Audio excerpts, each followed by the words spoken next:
Assalamualaikum warahmatullahi wabarakatuh.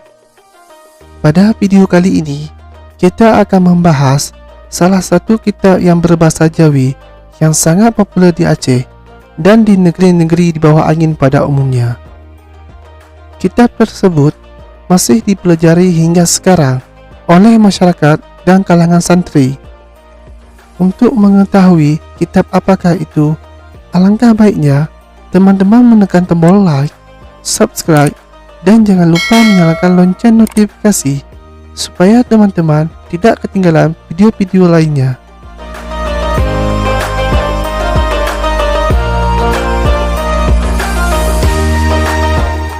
Kitab 8 adalah buah karya yang dihimpun oleh Syekh Ismail bin Abdul Muttalib Al-Asy.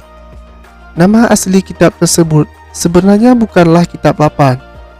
Oleh pengarangnya, kitab itu diberi nama Jami'ul Jawami Al-Musannifat. Namun, di Aceh dan negeri-negeri Melayu lainnya, kitab tersebut lebih dikenal dengan sebutan kitab 8. Sehingga, kalau ada santri Melayu atau santri Aceh tidak mengenal kitab ini, patut dipertanyakan apakah ia santri Melayu atau bukan. Demikian seluruh di kalangan para santri.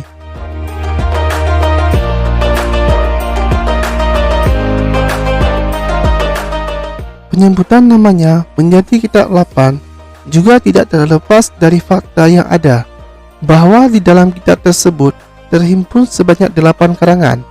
Kalau sekarang bisa disebut sebagai sebuah antologi yang berisi kumpulan karya beberapa pengarang. Di antara judul-judul yang dihimpun dalam kitab 8, salah satunya adalah Kitab Hidayatul Awam karya Syekh Jalaluddin bin Kamaluddin Al-Asy. Yang kedua adalah Kitab Faraid Al-Quran tanpa nama pengarangnya. Yang ketiga adalah Kitab Kashful Kiram karya Syekh Muhammad Zain bin Jalaluddin Al-Asy. Yang selanjutnya adalah Kitab Talakhisul Falah karya Syekh Muhammad Zain bin Jalaluddin Al-Asy. Yang seterusnya adalah Kitab Syifa'ul Qulub karya Arif Billah Syekh Abdullah bin Al-Asy. Selanjutnya adalah Kitab Mawaizul Badi'ah karya Syekh Abdul Rauf Fansuri Al-Singkili. Dan yang terakhir adalah Kitab I'lamul Muttaqin karya Syekh Jamaluddin bin Syekh Abdullah Al-Asy.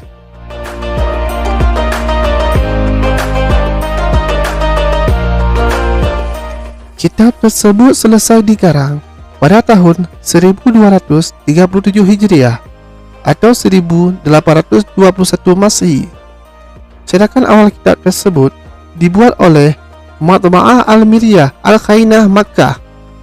Pada halaman terakhir cetakan ke-8 tahun 1320 Hijriah atau 1902 Masehi disebutkan bahwa pada cetakan itu ditambah 2 naskah lagi, yaitu naskah Fathul Arifin dan naskah Fa'al Kamalullah dan Fa'al Nabi Sallallahu Alaihi Wasallam.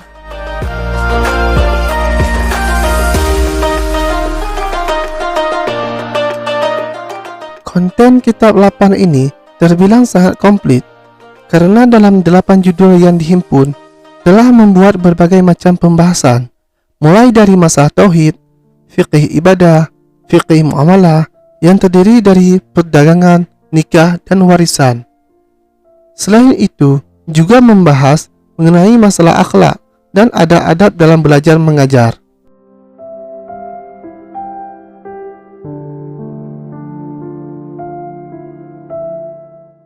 Untuk mengkaji kitab berbahasa Jawi, kemampuan berbahasa Arab juga sangat diperlukan.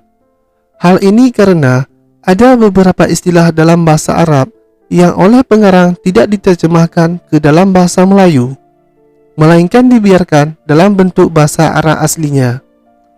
Sebagai contoh, pada pembahasan masalah wudhu di halaman ke-6 dalam kitab 8 ini, di situ disebutkan mengenai wajib memuqaranahkan niat saat membasuh wajah.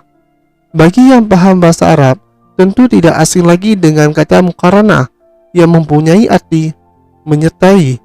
Sementara yang tidak paham bahasa Arab, tentunya akan sangat terkendala untuk memahaminya.